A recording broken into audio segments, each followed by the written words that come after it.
Hey, everybody. Thanks so much for tuning in to another episode of No Vacancy Live. I, of course, am your hospitality friend, Glenn. And listen, I know what you're probably thinking. You're probably saying to yourself, Glenn, you seem a little tired. You seem a little out of it. Well, you nailed it.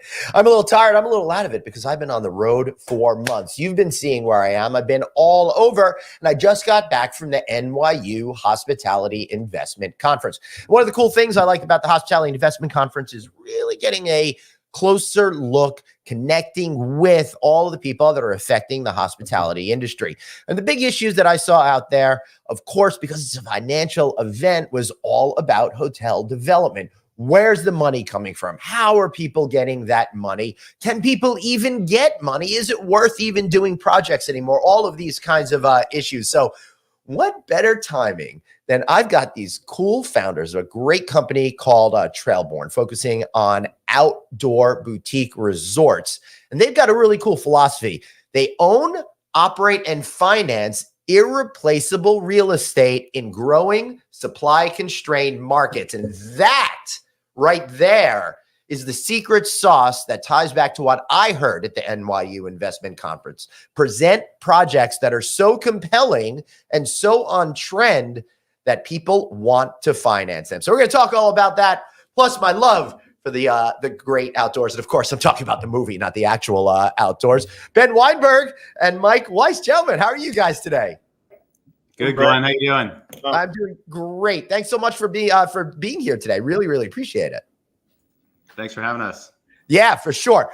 So I love this idea. One of the things that I've been preaching, and for those of you out there, I know I've been talking a whole lot about extended stay hotels, but after I'm done talking about extended stay hotels, guys, the next thing I say, next big trend is outdoors and all of that stuff, right? Really focusing on those experiences that connect us back to where we're meant to be. And that's why I love what you're doing over at Trailborn. So which one of you guys want to take it away? Why don't you explain to our audience a little bit about your love for the great outdoors and how Trailborn was, well, born? Sure. So I'll start, and I'm sure Mike will chime in. Yep. The outdoors has been a passion of ours for a very, very long time. From when we were kids, and Mike got to know each other, and I got to know each other when we were kids. We've enjoyed kind of every corner of this country and the beautiful things that we feel everyone needs to see. We happen to be in Estes Park, Colorado, which is about an hour and a half north of Denver. Yep. Gateway to Rocky Mountain National Park, one of the most visited national parks in the country. We were there a number of years ago, and we stayed in a hotel that was not very nice and cost a lot. And I won't use specifics or names, but it was pretty staggering. No need. It was pretty staggering. Really just completely blew us away. We, 400,000 acres, some of the most beautiful wilderness in the world. Yep. In Rocky Mountain National Park, we were just completely just jaws on the floor. It was unbelievable. And so we said to ourselves, let's dig into this a little more. Let's explore a bit more. Let's understand whether this is a scalable business. Yeah. And what we figured out was that there were a bunch of markets around the country, what we call iconic outdoor destinations. So national park gateway towns, beach towns, lake towns, ski resorts, and wine country, where millions of people are going today. You can't build hotels anymore, and people are looking for a product they can't find. That's what we do. We go to these markets, we study them, we understand them, we really get to know the community, we get to know the place, and then we get to know a project. And we find a property that we feel has good bones, has real historic value, and then we can bring back to life and recreate and deliver as a Trailborn. All right, Mike, excuse my over enthusiasm here, but that sounds pretty freaking cool, because this is exactly the type of formula I'm hearing this week at NYU, back in March at the Hunter Conference, back in January at Alice, and of course at the Lodging Conference in September or October, depending on when Rosh Hashanah falls, of course.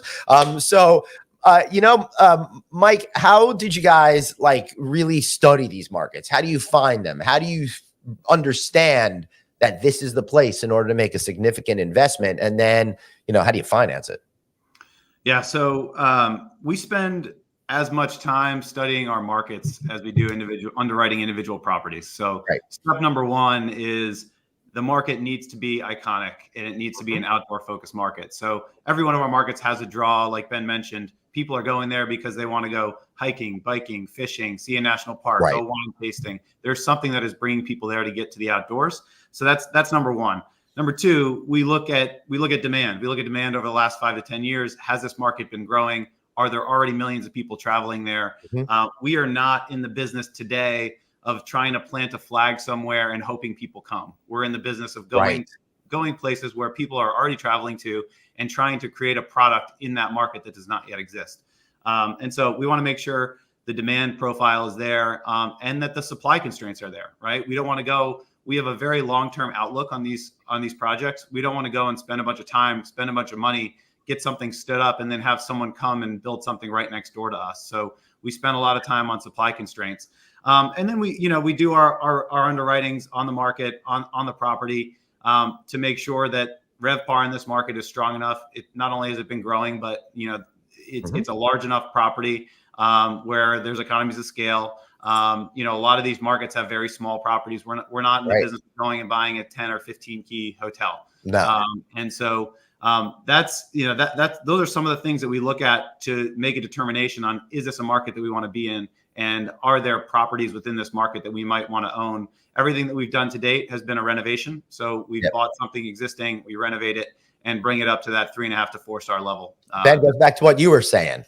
Exactly. And listen, we're offering a comprehensive hospitality product. We're in the memory making business. And that means you have to offer something more than a hotel room. We are the trusted guide to your adventure. We offer exclusive experiences.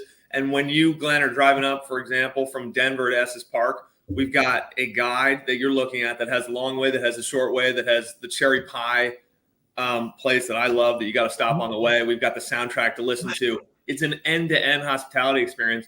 And we're taking a really good shot with our team every time you walk into one of our hotels at creating 1 or 2 memories you can hold on to for an extremely, extremely long period of time.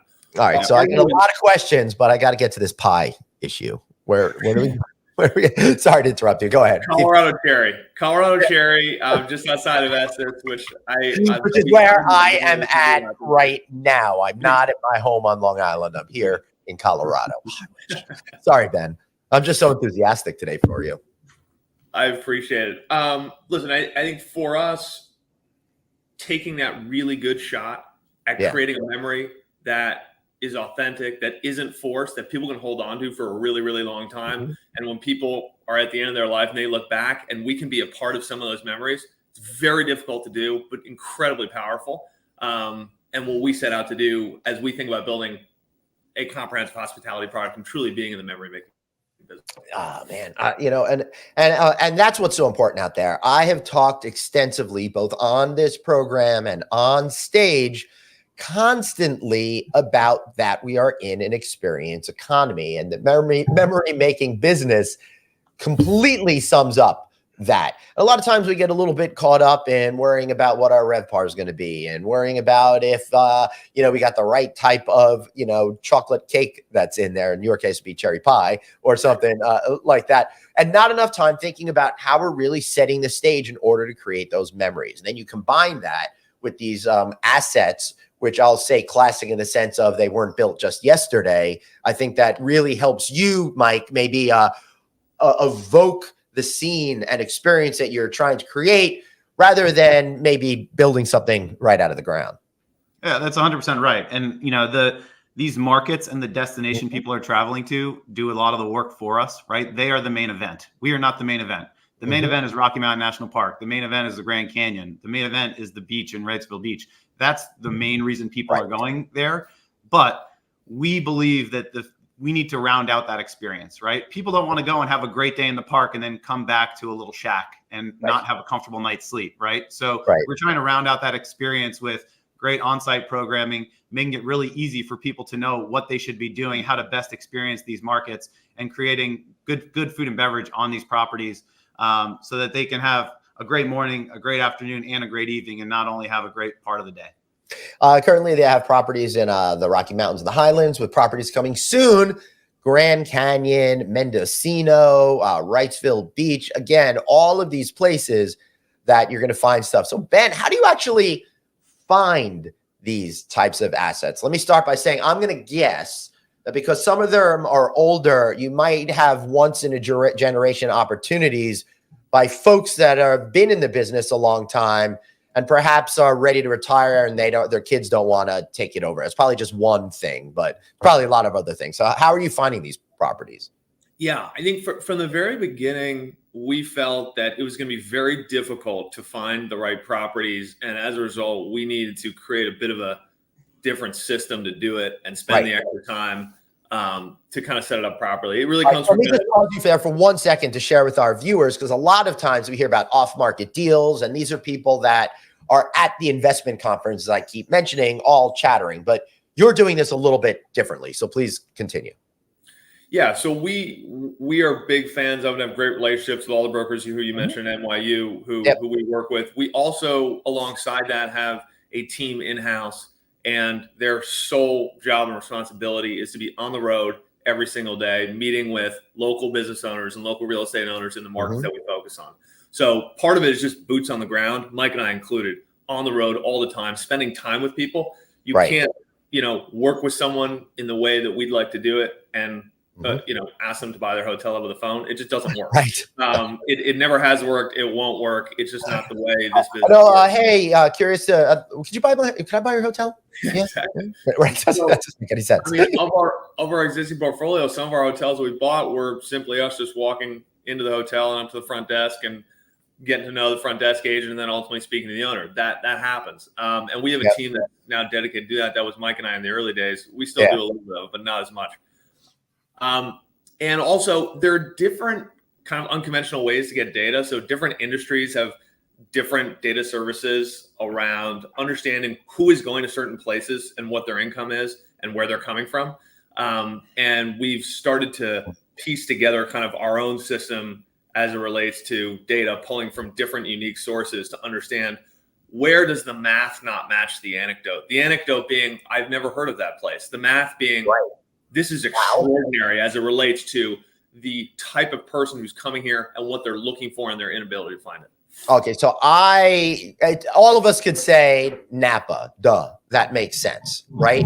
But you're not going to find anything necessarily in there that's of the type of property at the type of price point that you could invest in a PIP, then make a profit off of it. But if you're using data in really smart ways, then you're going to be able to find some of these rising markets or markets that people aren't fully conscious of. I'm thinking, just generally speaking, Adirondacks. Recently, I'm hearing a lot of talk now about people going there in the Appalachians as well, for example, right? So sure, maybe in the Appalachians, like Pigeon Forge, Tennessee, or something like that, that whole surrounding area. My guess, right, without looking at the data, those are probably two markets that you could identify right now as having opportunity. Yeah, that's right. And it's a combination of both, right? It's never just a math equation or never just kind of a gut call. It's a bit of both. And you got to spend some time on the ground and get to know business owners, get to know real estate owners, get to know local politicians and understand who they are and what the trajectory and the history of the market has been. This takes years to really understand these markets. It doesn't take days or weeks or even months. No, it certainly doesn't. And, I think that's a mistake that people make. And I see it all the time. And I'm going to take we all have one of these locations in our respective neighborhoods. The place that's been 8 restaurants in the last 20 years, right? And living there, that location is cursed and you would never put something in there. But every few years, somebody makes that same mistake because they didn't have the insight, they didn't have the data, and they didn't figure out what it's really like. So, Mike, you're in there for years figuring this stuff out and probably be able to pick up on those kind of nuances, right? Yeah, like I said, market selection is incredibly important. And then the next step is actually understanding the piece of real estate that we're buying. So every one of our properties is either walking distance to town or a couple minutes from the entrance to the park or the destination that people are traveling to. And so we think that location within a market is incredibly important.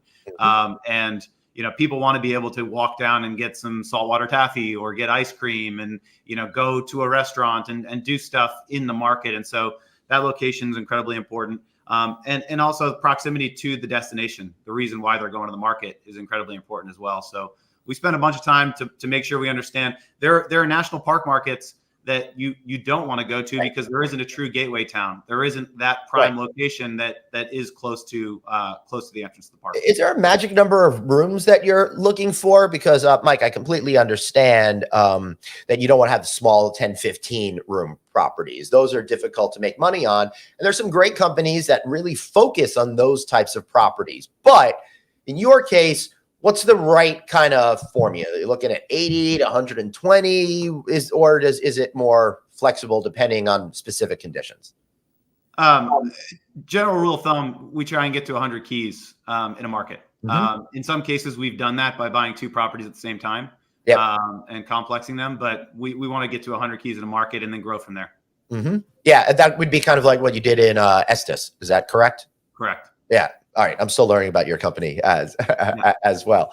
So, Ben, you got these properties and you start to think and actuate what they're going to be. What is that process like to you? Continually thinking, of course, about the environment you're in and how you want to make that emotional connection to customers. Yeah, listen, I think as it relates to our process, it really kind of starts initially with spending time in the actual destination itself and understanding what is this place about? What is this community about? What does it look and feel like? And what makes this place different than everywhere else? So drawing back to a point you made before, for every kind of restaurant that's cycled through 8 times that we all know the real estate is doomed, there's also that little town in Cape Cod that no one's ever heard of, that you know, that you love. And our job is to find those places and then understand them. And again, it takes years to really understand them, what they're all about and what makes them unique, and how we can put that into the hotel and how we can make the hotel feel like it's been there for many, many years and will continue to be there for many, many years with that kind of modern, thoughtful design forward edge. I love when you're able to take something that's got really good bones to it that kind of evokes an era prior, but then kind of put in the luxuries and the technologies of 2024 that still feel as if it was of that time period. That's a delicate balance. I think back, Mike, many, many years ago to one hotel that I went to that did it absolutely perfectly. And it was built in the 1800s, yet it had modern technology in there, but it still evoked that particular era. How do you think when it comes to design about striking that right balance? Yeah, it's crucial. When people are traveling to one of these places, they want to get the full authentic experience. And part of that is the design of the programming, but really the design of the space is crucial for people to feel that when they first walk into their property. So that's what we aim to do at our property in the Rocky Mountains. We tried to design a modern mountain lodge. The exterior of that property looks exactly as it did. We just painted it. We cleaned it up and we painted it. But you walk into the lobby now is 3 times the size. It has a full restaurant and bar that didn't exist before. And the back of that space is pure glazing that goes right out into 3.5 acres of open fields. And that's a totally different experience than was there before, but it still fits within the natural environment that was there. So, we use a different design team. We start from scratch every time we design one of our spaces. We're not just planting a box in each one of these properties. We have some programming pillars and some design pillars that are consistent across all of our properties, but we start from scratch to make sure that we're designing a space that really fits within the environment that it's in. What do you think people are really looking for today at the core of it all? What is that one thing that you want to make sure you deliver more than anything else to get them to want to come back time and time again? I mean, this sort of cliche answer, but to repeat something that Ben's already said, it's that lasting memory. I mean, for us, that may happen on our property and it may happen from our field guide. Every market that we go into, we create a field guide with insider tips and recommendations of things that our guests should be going to do. We just want people to come away from that trip and have something imprinted in their minds, whether that's them walking up a trail with their 5-year-old daughter and they'll remember that memory forever, sitting by a fire pit, having a s'more, or getting a wildflower packet that they could take home with them and plant and bring like a little piece of Highlands, North Carolina back home with them. Like those memories are what we're trying to deliver. Yeah. Yes, go on. I was just going to say, Glenn, like if you talk to people who have lived very long, successful, and happy lives, the things and the amount that they would give just to have one more great memory with their kids and their grandkids and their friends, whether it's, horseback riding in Rocky Mountain National Park or ice fishing or whatever it may be, they give anything. It's just a completely invaluable thing that people want so badly, and they want to feel like it's authentic, and they want to feel like it's differentiated, which it should be. It should be very unique. It's something that they have that other people don't have. Yeah, and you're saying all of those key words, and this is why I wanted to have you guys on the show. Because I haven't seen you out on the scene, but you really have the quintessential spirit of hospitality within you. And one of the cool things is you're about linking your property with the area in such an extraordinary way. I'm looking at the field guides you have, for example, and it's not like a lot of the major hotel chains where they just say the name of a restaurant like 0.9 miles away or something like that without any context or something like that. It looks like you're actively engaging the locals. You tell about the specific element. You show a great picture of it, and you're not afraid to allow business to go elsewhere. In fact, it sounds like for you, your business is healthier if you have a exciting and vibrant community around you that you're an active participant in. Mike, I see you want to respond on that one. Yeah. No, that's exactly right. And a lot of our programs, a lot of the things that we offer our guests are in partnership with locals, right? We have guides that are coming to our property, meeting our guests at 9 a.m. and taking them on a great hike. That person doesn't work for Trailborn, but they're a partner of Trailborn. And we couldn't do it without the local communities. And so we need to make our home feel like their home as well. Yeah, one of the frustrating things that I've found a lot of times, and this comes down to a training issue, and I see this for a lot of major hotel branded properties. It's like I ask a very basic question and they don't know the answer to. One famous story I always talk about is when my kids were real little, they're now much bigger than me, looking for a playground in the area. And my answer was, the answer I got back was, I don't know, I don't live around here. That's a horrible excuse. And then there happened to be a playground a block and a half away. I mean, you didn't see that ever coming into work, that sort of thing. So it sounds to me that your people really have an understanding of the area as well, just based on what I'm seeing in that field guide, which I think adds a lot more to the overall experience, Ben, which sets the stages for those memories and all of that kind of good stuff. So I'm feeling like we're getting close to the end of that topic, but Ben, how are you finding the financing? I know you guys have some sort of capital arm as well, I believe. How does it all come together, and how are you getting these deals over the finish line? Yeah, so we, alongside Trailborn, which is our brand and management company, we started a company called Castle Peak, which is an investment development company that raises debt and equity capital to capitalize our projects. Smart. Listen, the fundraising environment is much harder than it was 3 years ago. Yep. I think 3 years ago, there was more frequently projects where most of the value was created through financial engineering, low interest rates, higher cap rates, refinancings and exits, and a small amount of growth. That, of course, doesn't exist anymore. And we've all been put to the test, everyone in the industry, to create unlevered value by pulling levers that take work. It's hard.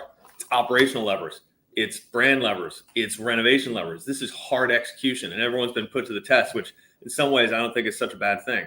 But we've all really been pressed to create unlevered value. When we started our platform before interest rates were where they are today, our view was, if we have unlevered value creation, as in we're creating value through the brand, through operational improvement, through high return on cost renovations, that the results would follow and the capital would follow and the team would follow. And so we've sort of built our platform that way from the beginning, and we are constantly trying to get better in every regard as it relates to unlevered value creation. But fundraising environment's tough. Yeah. Who would you say are your biggest investors? Is it a lot of that money that I keep hearing about that's on the sideline, high net worth individuals, or is it coming from banks or funds or something? Yeah, it's a little bit of both. I won't use specific names, but there are. I don't expect specific names. Don't worry about that. Sure, yeah. It's kind of ultra high net worth folks. And then there's not-for-profit institutions and there's for-profit institutions. But we have investors kind of that run the gamut. And could you talk a little bit about the importance of having that, or maybe you would prefer to have it a different way, just to educate our audience a little bit? Yeah, listen, I think institutional investors are going to ask for things that every company should have as it relates to reporting, as it relates to a clear game plan. And I think they're often asking for things that I think are really productive to have for any company. So we enjoy working with institutional investors, and we of course enjoy the scale at which that they operate. Yep. And they're as with every bucket of investor base, there are people who you want to work with and there are people you don't want to work with. And you got to find the people that you do want to work with and who really believe in what you're doing. And you can call and be, we like to be very, very direct in how we communicate with our investors. We tell them all the good and all the bad. And we don't really hold anything back. So it's kind of finding your fit and finding your people on the investor side. Yeah, absolutely. It's always a challenge. And every time, every event I'm at, I hear that same flow through over and over and over again. Before we wrap up, Mike, how are you cutting through the clutter to get in front of the consumers so that they know you guys are awesome? They can stay with you, because we're in such a highly branded world. It's a little bit tougher for those independents out there. I love myself, the independents. We got to give the brands a challenge every single time we can out there. But how are you making sure you're getting to those customers? Yeah, I mean, we're pulling all the levers that we can. I think, we're an earlier stage brand, but we are working hard to get our names out there, both locally and on a national level. So we've been lucky to get some good PR. We've been lucky to be nominated and win a couple design awards. Awesome. But we're pushing. We're making sure that we're being as smart as we can on SEO, on our paid marketing. To climb the ramp, we've got to be listed on all the OTAs. People will find us there in the early days. But we're trying to push as much direct business as we can as people start to find out about our brand. I think we're somewhat lucky, somewhat strategic that in a lot of our markets, there's not as much professional property management. There's not as many, we're competing with a lot of mom and pop owners who are not doing a ton of paid marketing. They're not super sophisticated in SEO. And so there are things that we can probably doing like, this is our price for summer 2024. Right. Exactly. Yeah. So we can bring some things to our properties that are not happening in those markets today, which help us stand out. So this is extra clever because a lot of over the years, the big brands have tried, but they haven't been able to figure out the right formula to be in a lot of these smaller markets with either smaller products or just smaller markets. So you guys have found an ability to kind of sneak around what the big brands have been up to while being the most sophisticated one in the neighborhood over the mom and pop organizations, which I'm sure are doing a great job for themselves, but look at their businesses a little bit differently than folks like all of us look at the hospitality businesses. Ben, any final words of wisdom for us before we wrap up? Listen, I think we're in a great industry that we're appreciative of, and we've been very fortunate as kind of a space within hospitality to see some really kind of powerful demand tailwinds over the last several years. We enjoy what we do. This business has been a gift to us, and so thanks for having us on, Glenn. Letting us talk about it a little bit. Yeah, for sure. Mike, how about you? No, just happy to be here. I enjoy this conversation and hope we can have another one at some point at one of our properties. Yeah, dude. Definitely. Yeah, you got me on that. I really want to do that sort of a thing. I love getting out and seeing these properties and sharing such cool stories. The last one we did a place similar to this was December of 22 or something like this. So I gotta get out of the giant casino resorts and the name branded hotels and come and visit guys like you. Thanks so much, guys. Really appreciate you both being here. I want to thank all of you for watching. Make sure you listen to this episode. There were a lot of nuggets in there that you really want to hear. The best way to do that, of course, is to download us wherever you get your podcasts, wherever that is. Of course, watch us, YouTube, LinkedIn, Facebook. And of course, all shows are at the all-new revamped NoVacancyNews.com. Thank you so much for being here. Remember, guys, you've got one life, so blaze on and, as Anthony would say, be kind to yourself. See you later.